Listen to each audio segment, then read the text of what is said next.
Welcome to the virtual book launch of Decolonizing Images, a new history of photographic culture in Egypt by Dr. Ronnie Close and published by Manchester University Press. Thank you all for joining us today. This event is a sequel to a series of webinars entitled Decolonize the Lens, which the gallery hosted in 2021. And over the course of the series, we have invited photographic experts and scholars to look at the local history of photography in Egypt and Northeast Africa to consider ways to rethink the dominant narratives in the history of photography. Decolonize the Lens was a joint research project between faculty in the Department of Journalism and Mass Communication, the History Department, and the Photographic Gallery at the American University in Cairo.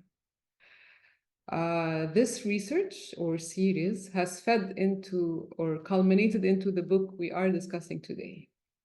So today we are joined by Professor Ben Burbridge, who is a writer, curator, and academic. His publications include Revelations, Experiments in Photography, Photography Reframed, New Directions in Contemporary Photographic Culture, and Photography After Capitalism. He teaches modern and contemporary art history at the University of Sussex in the UK. We're also joined by Farida Youssef, who is a critic and curator based in Cairo. She received her MA in European philosophy from University College London. And in 2018, she was a Merit Fellow at the British Museum, researching the Egyptian collection through the lens of contemporary philosophy. Finally, Ronnie Close, the author of the book, and he is an associate professor at the American University in Cairo. And his most recent book, which we're discussing today, sets out to delink the visual heritage of Egypt from the dominant narratives in the history of photography. Before we start, a quick introduction about the host of this event. The Photographic Gallery was founded in 1991. And it is part of the Department of Journalism and Mass Communication of the School of Global Affairs and Public Policy, GAP, at the AUC. And the gallery is located in the New Cairo campus of the school, and it offers a public program of exhibitions, educational projects, workshops, and talks around the academic year.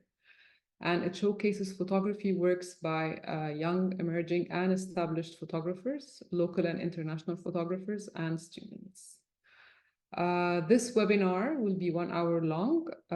We will start with Ronnie, who will give us the context of the book.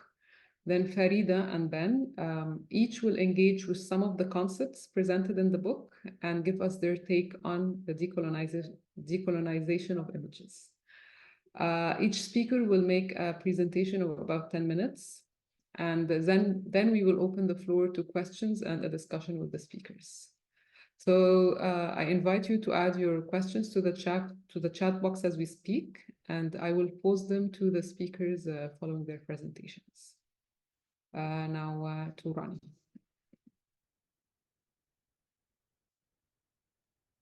Okay, well, thank you, Dina, for the introduction and for hosting the event.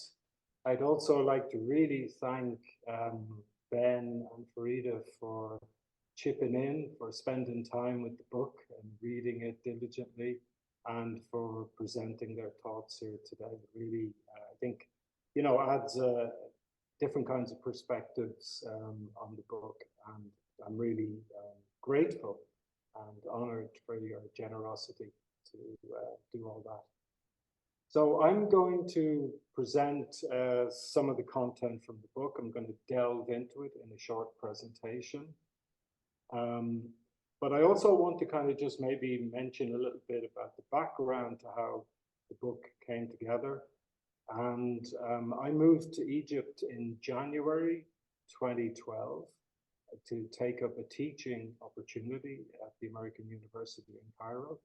And through teaching photography, running workshops in art spaces on photographic theory, informal discussions, and attending cultural events in the city, at that time, I began to appreciate and recognize that of some of the kind of local properties and qualities of photographic culture and visual practices.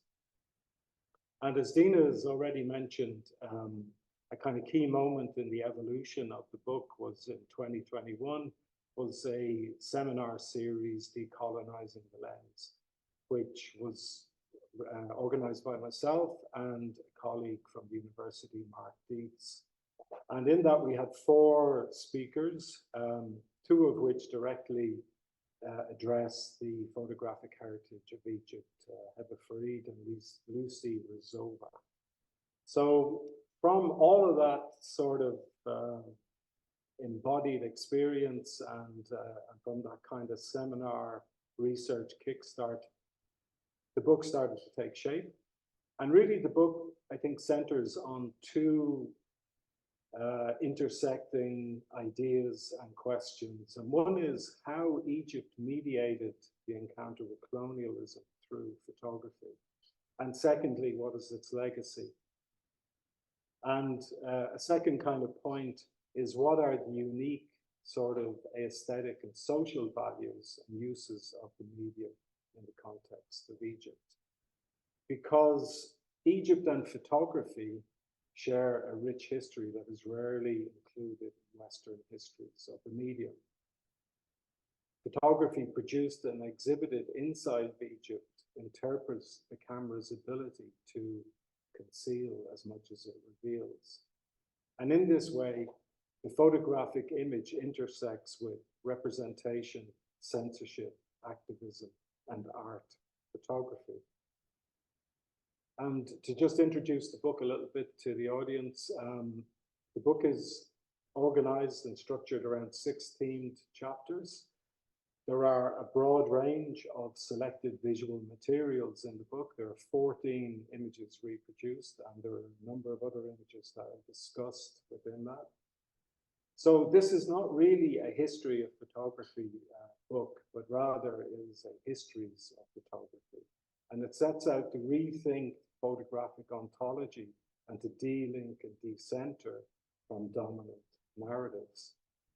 The book begins in chapter 1 with a kind of look at the relationship between photographic theory and history and decoloniality. It then moves on to form and map out early visual heritage and history in Egypt. And then it moves in chapter 3 to the 20th century, to the rise of nationalism, anti-colonial struggle, and then the formation of the Egyptian state and that sense of how photography intersected with statehood. And then another key point, and the following chapter, chapter 4, is where the book looks at 2011 and how digital cultures intersected with the political upheaval of that time in Egypt.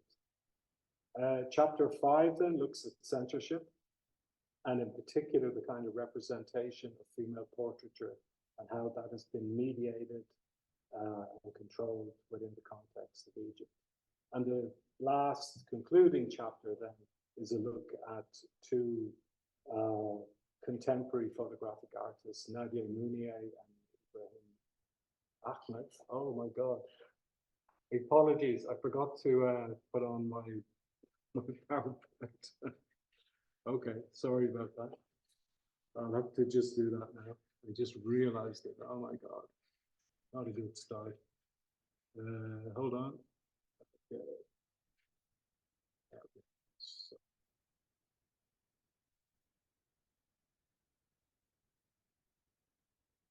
Okay, sorry. Can everyone see the screen okay? Yeah, okay. Sorry about that. Anyway, you didn't miss much. That was just the first slide. So as I said, the last chapter is where I look at contemporary photographic art practices, and this is the image on the front cover of the book is by Ahmed. And these 2 photographic artists in ways sort of summarize a lot of the interests and the thematics of the earlier chapters in the book. So,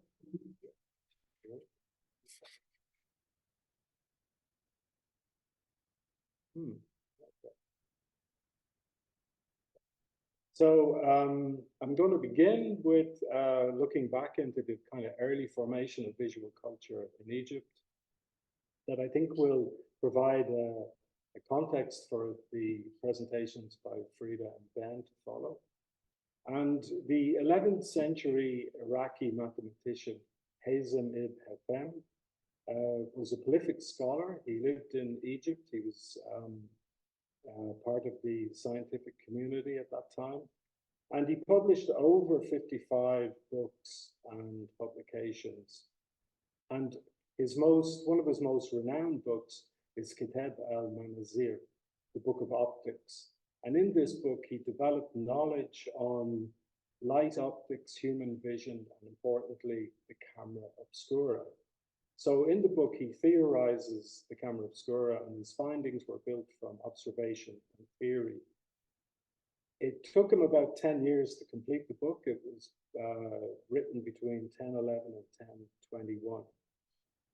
And the Book of Optics, Kitab al-Manazir, became very well known as a scientific book outside of the Islamic world because it was translated from the 13th to 14th centuries in Europe into Latin. And it became widely read by scholars and scientists. So in a way, al-Hafem's book is a foundational groundwork for what became the development of photography centuries later in Europe. But what is important to note is that his scientific method also had a theological dimension to the production and understanding of knowledge. And Egypt encountered modernity through colonialism. In 1798, the Napoleonic forces occupied Egypt. And in this encounter, Cairo's intellectuals met with the revolutionary verve of France. And this was not only a military occupation, but in fact a knowledge-based one as well, as the French traveled with 160 scholars, founded a research institute in Abyssinia in Cairo.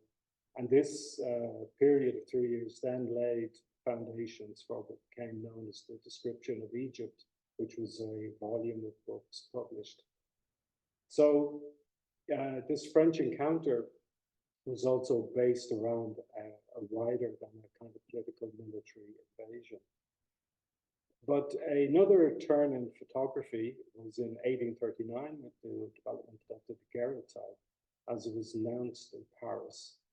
And at this launch of this new technology, the French scientist and politician Arago referred to Egypt in his speech. And he talked about the accuracy of this new photographic reproduction technology. And he said, the learned world is forever deprived of pharaonic antiquity by the greed of the Arabs. So it comes as no surprise that 80 days later, and excuse my French pronunciation here, Gouloup, Fescat, and Vernet were two French artists who traveled to Egypt and produced 30 daguerreotypes, of which only 8 engravings have survived. So this daguerreotype photographic process was used as a foundational layer for the engravings. And this is one of the images in front of us, and that the artists would then be able to embellish later and draw onto and fill in some ways, or in fact, change the kind of accuracy of the image. And the image in front of you was made on the behest of the Ottoman ruler at the time, Muhammad Ali, who was a curious autocrat. And he requested from the French artists that they demonstrate this new image technology. So he invited them to photograph the harem building in his palace. And when the French artists displayed the camera technology and Ali looked through the lens, apparently, according to them, what he was most struck by was the fact that the guards at the foreground of the image were, in fact, appeared to defy gravity, because the camera would have had a focusing screen, an image screen that would have been upside down. And this apparently is what he commented. And when the two French artists then developed the image and showed him the daguerreotype, he apparently said, "This is the work of the devil." However, Ali's comment shouldn't be taken too seriously because he went on to commission a number of photographic portraits of himself. And in this image, we can see that really is the beginning of the story of photography in Egypt. And Ali's eyes, when they looked through the lens, met with the vision of El-Heffem's camera obscura theory. And Ali's influence on photographic development in Egypt wasn't limited to that particular first image. He also sponsored Egyptians to travel abroad to be trained and to be educated. And this is one of the people he sponsored, Mohammed Sadiq Bey, who studied engineering in Paris, but also learned how to produce photographic images and learned this new technology. And when Sadiq Bey returned to Egypt, he was sent to Saudi Arabia on a number of engineering projects. And whilst there, he produced photographic works. And he made photography projects for about 20 years, from 1861 to 1881. And this is one of his photographic subjects, which is the annual caravan where the textile covering for the Kappa in Mecca, the Kiswa, would have been transported by land from Cairo to Mecca. And Sadiq Bey photographed this journey a number of times. But what he became even better known for was when he turned his attention to that other city of light, Medina and Mecca. And he photographed the first ever images of the Hajj pilgrimage. And this work was highly renowned in his lifetime. In 1876, he was included in the World Trade Fair exhibition in Philadelphia. And in 1881 to 1886, he published a whole series of travel albums and publications that documented all the stages in quite clear detail of the Hajj process. So I feel that in a way that Sadiq Bey represents another kind of modernity, one that contrasts with the rather well-known studio photography of urban centers in Egypt and the region. He is emblematic of later generations who construct a vision from within for a non-Western audience. And with that image of Sadiq Bey and his legacy, I will pause here. I will conclude my short presentation. And I look forward to your comments and questions in the discussion period later. And as Dina has mentioned, please, if you can, use the chat function in Zoom. And I will now invite Farida to make her presentation.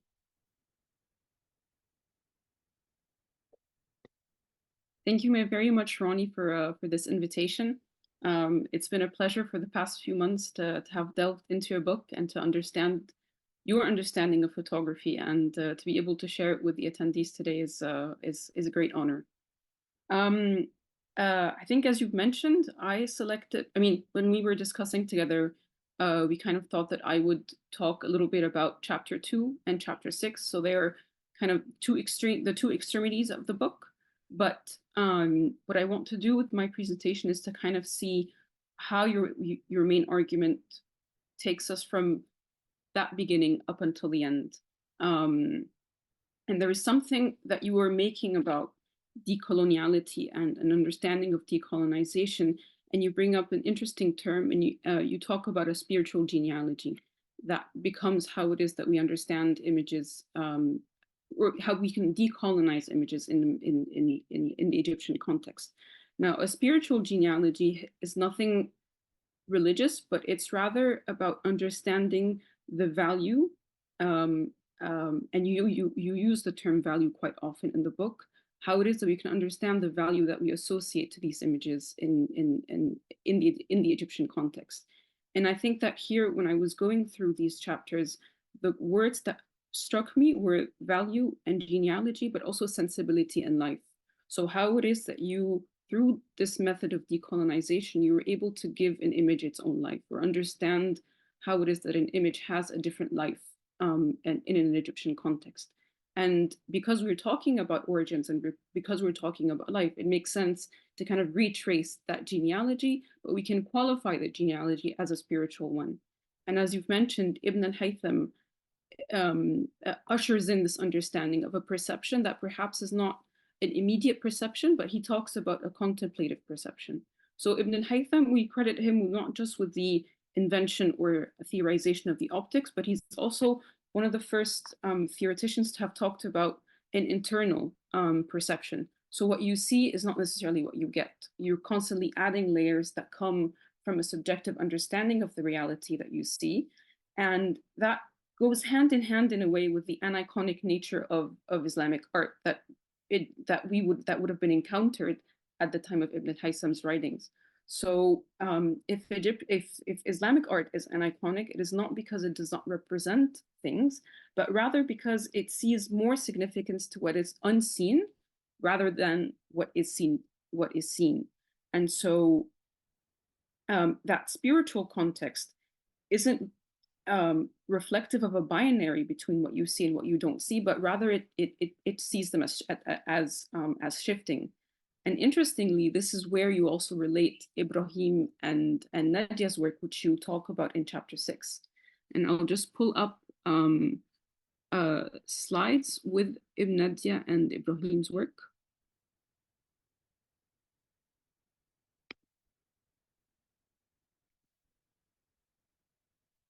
Can you see the slides? I always get trouble with this. Okay, perfect. So I think, as mentioned, Nadia Munir and Ibrahim Ahmed are two contemporary artists. I think I'm also very honored to consider them my friends. And both of them do something different with the image, which resembles a little bit what Ibn Haytham was talking about when he was inviting us for a contemplative perception.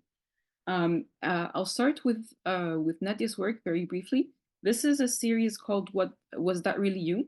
In which she performs her postures of her father, and on top of which is an anecdote. That anecdote could have been relevant to the photograph itself or a conversation around that photograph that has been silkscreen printed and then added onto the printed image. In a way that this playfulness with the surface allows us to see the pictorial space as a liminal one, where again what we see is not what we get, because we as viewers now have to engage quite differently with the image. We're stuck between either reading or seeing, and then contemplating why it is that both of these messages, which might not have a direct link for us as viewers, are related to one another. So that in a way encourages the surface to be not seen as something where we as viewers might have a direct take on what we see, but we have to kind of go a little bit further. In the case of Ibrahim Ahmed, who creates photo montages and collages of pictures that were taken in a photography studio. I think they were taken by a photographer called Hisham Muhammad Hassan. And then later on, Ibrahim Ahmed reconfigures them. And by reconfiguring them, he undoes, it's an undoing of the gaze, but also an undoing of photography itself. But as viewers, we are encouraged to have a haptic relationship with the image, because we're constantly searching for the lines and the fixtures and the moments of rupture that happened originally in the photographic image. So again, through this argument through Ronnie's introduction of Ibn al-Haytham's argument about perception as contemplation, we're kind of encouraged to focus on this interplay of the unseen and the seen. And what we see is a perception that is informed by, has a very, very different nature, and henceforth the ontology of the image itself in this context becomes quite different.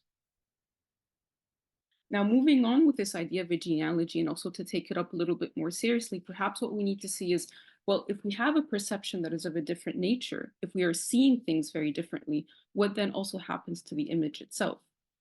Um, um, uh, and this is where, again, Ronnie's argument becomes very interesting, because he's talking about the non-mimetic and the non-indexical consequences of those allegorical images. And here it might be interesting to note why it is that Ronnie makes more emphasis on decoloniality rather than decolonization.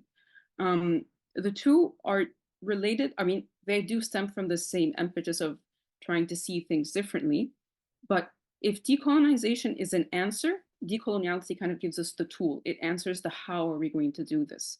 And I think this is where Ronnie's argument becomes very interesting, and his use of the term genealogy kind of pushes that. We need to retrace the step image was created to can fixed ways of the image. So what interests a different modality of some modality marries it with the perception that some talking about contemplative perception or subjective perception. And in the case of me, that decolonizing going to is going to a reactive of seeing things, which reflects a little bit what Ibrahim Ahmed is doing with his own images. Mimetic, one aspect of this one. So mimesis is a straightforward representation or a relationship with reality. This action introduces as an answer what it is that we see. Again, just as Ibrahim might have been certain about images and this presentation of the body and masculinity in the image, we also as audience come to acceptance. And in the case of non-index, we look again at the text and the text actually not in the image we're seeing. So both of their manipulations, be it through the collage, through this addition text, kind of privilege, creation of tensions, where the narratives that we see in pictures are narratives either accepted or that the artist they were creating those images. So back to this between representation. In both cases, that is rough and find the tension in it. The decolonial. We can what Ronnie does, especially at the end of chapter 6, when he's talking about, well, what about those local images or the local context that actually gave birth to those images? This is when it becomes even more interesting, and he starts using the term aesthetics more profoundly. And it's not the aesthetics as a cognitive theory of beauty or of images or of the visual, but rather it looks very closely at the sensible. And he cites in the book the etymology of the word aesthetics, which is aithesis. And here I was really fascinated by that link that he creates between this spiritual genealogy and having to go back to the sensibility, because it's almost as if we need to go back to the roots of the perception, go back to the roots that produce these images in order to understand and to actually decolonize them. So if a genealogy is about looking at origins, that origin is the local. And it's about looking at the local context, and it kind of ushers in, and it resembles something, I think Ronnie cites Rancière very briefly, and he talks about the redistribution of the sensible. And it is actually what actually happens, because these images, they were produced from a local context, so they become approachable to everyone. And that is what distinguishes them from a production that seeks to solidly decolonize based on representation, and not a decolonization that also respects the perceptions of the local ways of seeing things, again, this modality. And this is where he talks about the subjective realism of artists like Ibrahim Ahmed and Nadia Munir. Their work is a work of self-expression, but it is also a work that invites or presents a gesture to the audience and dissociates them from a certain passivity that otherwise we see when we come across photographs.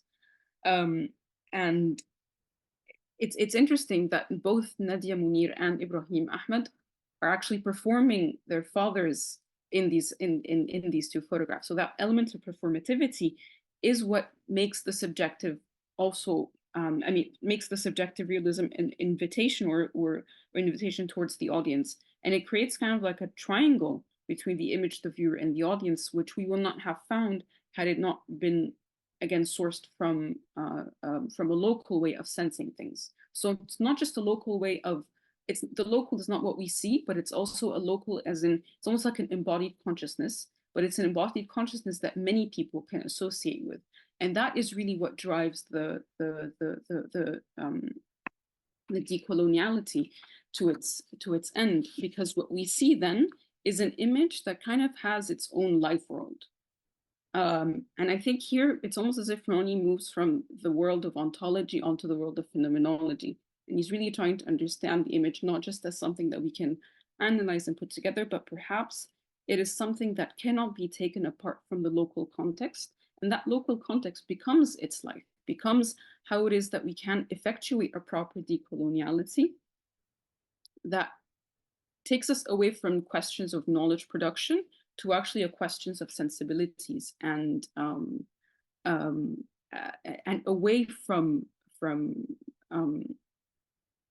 direct representation onto the latent and onto accepting certain uncertainties as well that come from really being invested in the in this life world. So going back to this term of the spiritual genealogy, and linking it to decoloniality, what I was trying to do with this presentation was to really take seriously what does it mean to use the term genealogy up until the way that Ronnie was trying to see it. For me, Ronnie was trying to see genealogy not just as a descriptive term, but rather as an operative term that invites an investigation, a picking out of an almost pre-conscious and perhaps even inherited modality, which informs the life world of the image. In a sense, the allegorical, which Ibn Haytham was encouraging, is a way of seeing which shapes our sensibilities, both as artists and as viewers, and it gives an image a life of its own. So it no longer can it be associated to a representation outside of it, but it cannot be dissociated from its own context. And that means that the fabric of these sensibilities is actually what weaves the decolonized image into being. And I'll leave it on to that.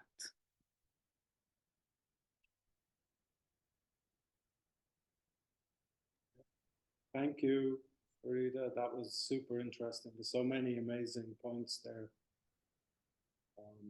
But anyway, I think we'll move on being time efficient and invite Ben. Thanks, Ronnie. And both amazing presentations so far. So it's an honor, a privilege to be here. It's a really extraordinary book, and it's a pleasure to get to say a few things about it. Just chatting to Ronnie before we started, I was like, "You wrote a book? How do you write a book?"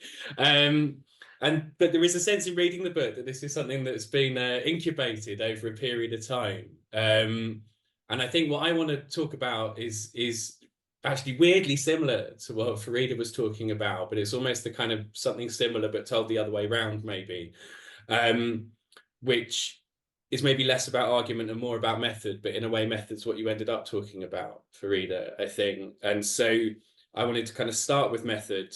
And listening to you speak, Farida, it is a method that's very much to do with sensibility.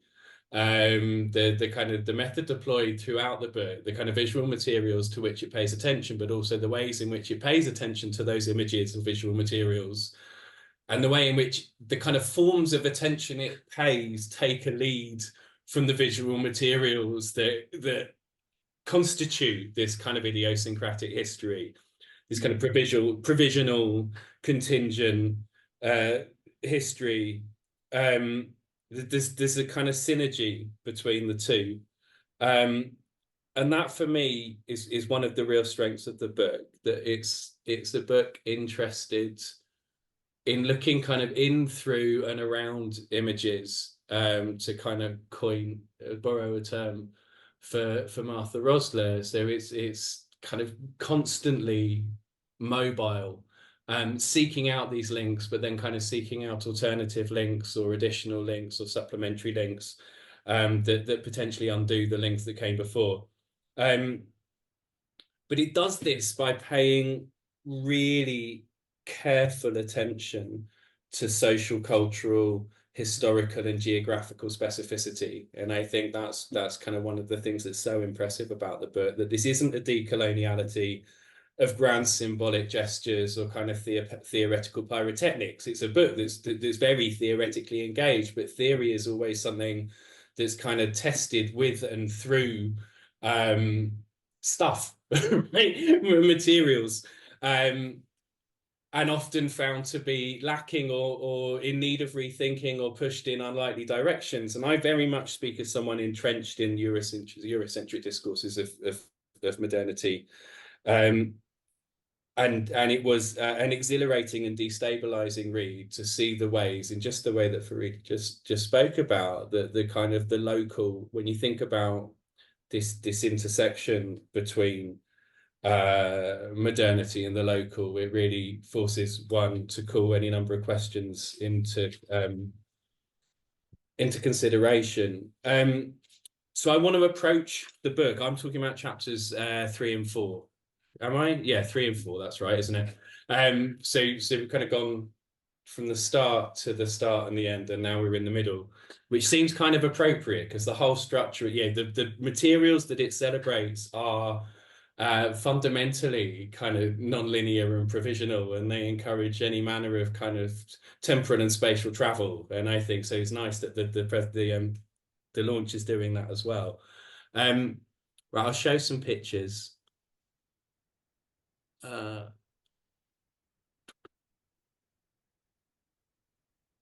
Apologies.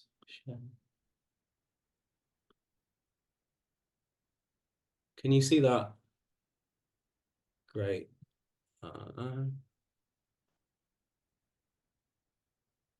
Okay, so I'm actually going to, in a kind of in keeping with what I just said, start with chapter 4 and move back to chapter 3, and then move back to chapter 4. So chapter 4, Histories of the Street, deals with the kind of digital image cultures that arose out of the uprising of 2011. It's far-ranging in its focus. It's one of the things I love about the book is that it takes us kind of in any manner of directions, but never losing sight of kind of something at its core. And in this chapter, the images around which its analysis orbits are those gathered by the media collective, you're going to have to excuse my pronunciation, Mosserine, in the creation of 858 Archives of Resistance, which is what this image is from, which is one of the largest video documentations of revolutionary street politics available in media history. So it's hundreds and hundreds of hours of archive video footage that ranges from street politics to more quotidian scenes of everyday life. Now, crucially, and the reason I wanted to highlight it at the very start of the presentation is that, and I'm quoting Ronnie here, it can be viewed, downloaded, re-edited, and in turn uploaded back to the archive via open access coding. And in a sense, I think this kind of allegorizes so much of what the book seeks out to do in the way that it approaches images and the way it approaches a kind of history or historical narrativization of images. It's an archive that is consciously and reflexively embraces the traits that define the methodology and interests of the book. Meanings are not fixed, images are mutable, they're dialogic, they're anchored in the specifics of lived experience in ways that are at once shaped by those lived experiences, and they're lived experiences that have a necessarily local dimension. Ronnie quotes explicitly from an essay that our friend Liam Devlin wrote about discursive documents. And I mean, I guess the term subjective realism is maybe another kind of take on the idea of a discursive document. The way in which the kind of reality of the image is being constantly negotiated across various contexts. So images are mutable, but we know images are mutable, and that's a kind of very straightforward thing to assert. What's so good about this book is the exploration of what Sekula called a traffic in photographs, the way in which images move through and across contexts in this really granular way. So this method, I mean, I think it's got something to do with what Stimpson and Kelsey talk about as a world in here and a world out there when they're talking about photography and modernity. I've already referred to Rosler and the thinking about in, around, and after photography. And I think it's interesting that in kind of seeking a framework in which to situate this kind of method, to kind of find its companions, I guess, that I'm drawn to a particular form of photographic writing that's not about, I mean, it is engaged with ontology, but not in that kind of Barthian fetishistic way, right? And that's the thing I really like about the book as well. So if I jump back, essentially, oh, sorry, hang on. So in terms of this, Kemba and Zelinska talk about mediation, and I think that's something that plays out here as well. The way in which the kind of images are embedded in sociality, shaping it and being shaped by it. And just to kind of highlight some specific examples, because they were great. The account of the Arab glitch, right? So this kind of pushing back against a really, this reductive Western media narrative that Facebook and the 25th of January, created the 25th of January, which is true and not true to the extent that a lot of people took to the street when the internet was taken down. So it was actually the kind of non-availability of online imagery that prompted bodies onto the street. And so there is a relationship there, but it flips the nature of the assumed relationship, the relationship as it was kind of mediated and perceived in the West. And I think that's, again, it's a kind of indicative of what happens throughout the book. I think a related point's evident in the observation that the 858 Archive of Resistance is housed on servers outside of Egypt to avoid censorship. So these are kind of images that never existed in a conventional material sense. Right? They were shot digitally, shared electronically, and yet they exist as things somewhere. And there's an intense and complicated relationship between the local and the geopolitical being played out there. I'm conscious of time, so I'm just going to jump to the last two examples, two further snapshots, which kind of takes us back to chapter 3. The first is this, which quite kind of a photograph I thought I knew, right? It was a group of Egyptian women making a speech during nationalist protests on the 8th of April, 1919. But again, kind of serves, I think, in certain Western scholarly contexts as a kind of lazy placeholder for a certain set of assumptions about Egyptian history. And Ronnie does this kind of really amazing visual analysis. I mean, that's one of the things of the book, this kind of zooming in and thinking about what's in the image, and then sometimes kind of zooming through and out again, or sometimes kind of thinking back out to how it's been shared. But makes the point that this exists as a part in the Getty Image Archive, where it's been misattributed. So the date is wrong, and this is kind of effectively fed into historical untruth, if you will, that possesses a truth of its own, right? So again, there's that kind of that slippage. And then I'll end with this absolutely extraordinary montage, which is the front cover of, again, excuse my pronunciation, Al Ithnain magazine from the 9th of January, 1939. in which you see the profile of Mussolini seamlessly imposed over the head of the actor Henry Wilcoxon, who's playing the role of Mark Antony in the Hollywood blockbuster Cleopatra. And so Cleopatra, being played by Claudette Colbert, spurns the fascist leader's attention. So in a sense, it's a kind of allegorical comment on how to respond to fascist interest. But it's an extraordinary example of a kind of popular local pushing back against the kind of potential hegemony of two different ideological systems in ways that kind of utilizes and doesn't fully displace them, to create this complex web of competing fantasies. And just as a kind of to wrap up, I've got a colleague, so the kind of traffic of these photographs continued, and that kind of have been involved in well, just through my window earlier with my colleague Francesco Ventrella, runs a module called Mediterranean Fantasies here, which is an effort to kind of shift the locus of modernism and modernity in art production away from Paris and Europe into the Mediterranean to think about these localized and transnational exchanges. And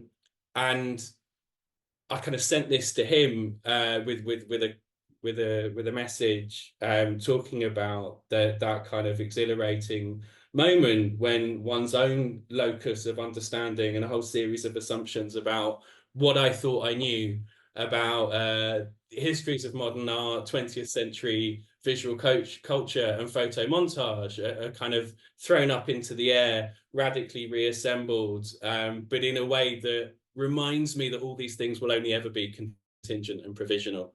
So yeah, hats off, Ronnie. What a great book.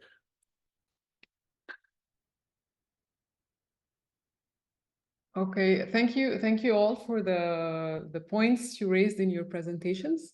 I'm going to start to read out some of the questions. So the first question we have is for Ronnie, and it's from Marlene de Meyer. She says, it's interesting that you started the discussion with the earliest historic photographs in Egypt. You mentioned the daguerreotypes of Muhammad Ali. Can you say more about that collection? What happened to the daguerreotypes? Were they all lost, or have they been preserved somewhere? Okay. Okay, I have to admit, I'm not really 100% sure on the current state of those images. As far as I found out, they were basically photographing the pharaonic monuments, you know, in the kind of Western Orientalist fashion to create a set of images that then could be used in the European market.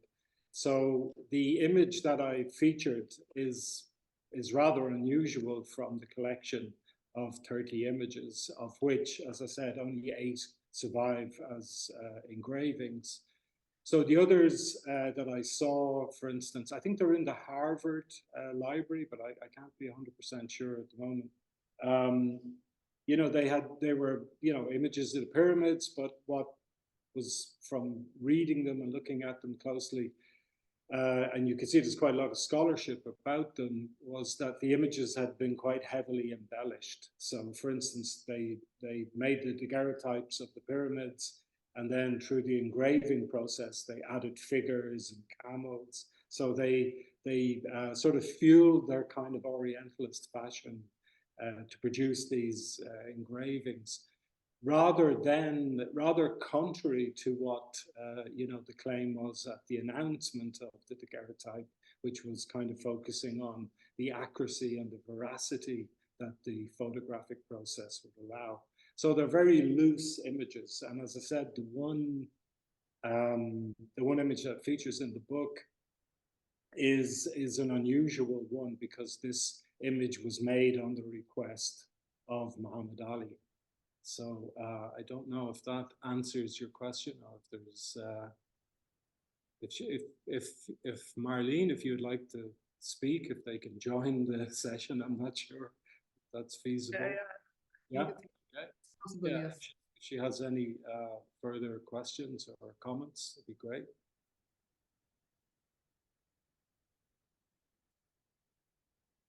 Okay. Okay, I got it. Thanks. Okay, so until more questions come in, I could ask, I have a question for Ronnie as well.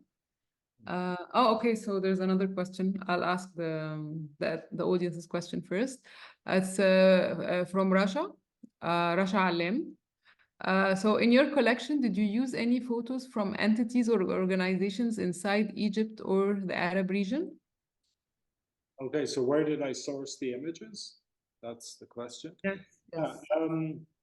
Okay, well, for instance, I wrote about the Mohammed Sadiq Bey image and that project he did on the Hajj, but I couldn't actually reproduce those images because they're actually held and they're actually very valued images and they're highly expensive to reproduce. So there's certain like economic factors that when you're writing an academic book and you have no kind of funding, you know, it's some of the choices you make of what can be reproduced and not is dictated by the availability of the images. So the Muhammad Ali harem image made by the two French artists, for instance, was available license-free, as was the image of the female protesters in 1919 in Egypt. So certain images fit and help. I also was very lucky to have the rare books collection in the AUC available to me, who have an amazing collection of photography. Which is, for instance, the El Etnin, the magazine cover that Ben discussed, the photo montage. They have a collection of those magazines and others. So I was able to reproduce a couple of images there. So some of it is dictated by that, what's available to you at low cost or no cost, and also what fits the thematics of the book. But also archiving, and part of the book addresses this, and other people have written really heavily about it, but archiving in Egypt of visual materials is very haphazard and problematic. A lot of the visual heritage is seen as a kind of monetary asset that can be used. So this, in fact, inhibits researchers and stops researchers accessing things. So the AUC library is one of the best libraries available with a really extensive image collection. But there aren't lots of others. A lot of access is sort of it's sort of prohibitive. There are a number of obstacles that make it hard to work with, and then getting image clearance is a second, and the rights to reproduce an image is even again another step. So there are a number of things that make research difficult, especially in the contemporary realm. Mm-hmm. There's another question by Frank Barczek. So it's for Professor Burbridge, I assume.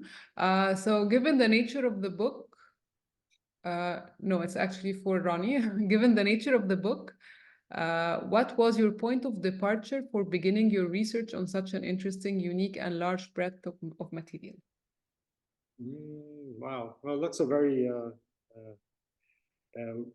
good question, but a very broad question. I don't know if I've got time to answer that. I mean, as I sort of tried to position the beginning of my presentation, was that, in fact, I live here and it's come from a personal decision to be here. And as somebody that's interested in photographic cultures, it seems like an obvious thing to look at and think about. So Egypt has changed a lot from 2012. We had at that time, we had the aftermath of 2011. So there was a very different kind of cultural expression. So I think, the working on photographic and visual materials here has been my way to personally understand and mediate my existence here and understand the culture, and then also to work with, Nadia Mounier, who I feature in the last chapter that Farida discussed her work. I met her in a workshop that I ran in the Contemporary Image Collective in the first month or so when I was in Egypt. So these kinds of discussions are things that have been, you know, circulating for years, really, and the book has been in working mode for a long time, really channeled from a kind of personal interest. Okay, I think there's another question there, Dina. Okay. Yes. Okay. So we don't have much time because it's almost 8 o'clock, but let's ask these two questions. For Ronnie, do you think that the methodology that you employ in your book might be applied to media studies and particularly to photojournalism? I mean to say an inquiry into those images created through the lens of Eurocentrism, how these images prompt preconceived ideas and conclusions, perhaps unconsciously hark back to colonial ideology and somehow uphold and continue this ideology. How would international photojournalism obsessed with impact, fact, and dramatism compare to local images of the same particular event? Okay, that's a fantastic question. Thank you, Morris, for that. Got somebody knocking at my door. Go away.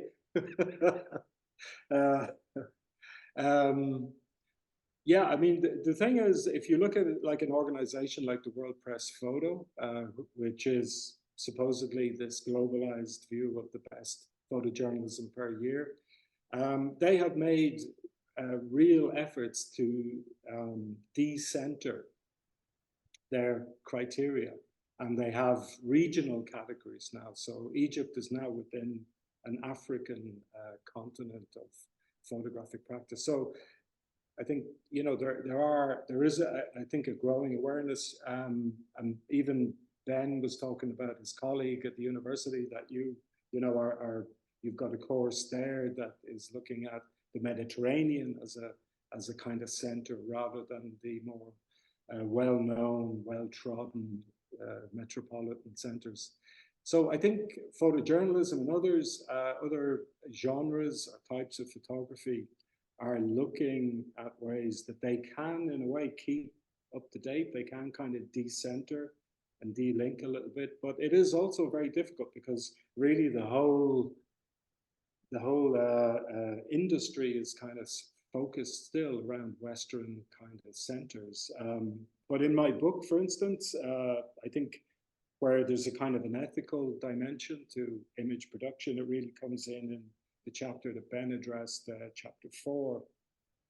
And for instance, that video archive that Ben was talking about, 858, I mean, one of the things that they actually state in that is that they say, I need to start with a disclaimer. What matters is having bodies on the street. So there is a sense that actually the image itself and focusing on the image and trying to think of a methodology to critique the image is useful, but then images are just images and there are other things going on. And I think somebody like Ariella Azoulay has been really good at creating that, you know, looking at the kind of loop or relationship between the maker, the subject, and the audience, and how the image is trafficked and circulated.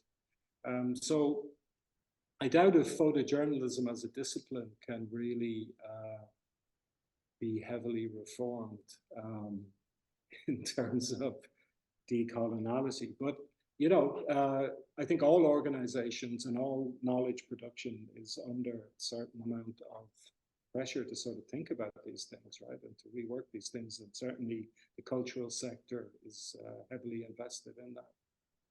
Mm-hmm. Okay, one last question for Farida. In what way does the nature of the image matter when talking about decolonization? It's from either you. I think it's about seeing how it is that this image can be retraced back to the local context, which again is informed by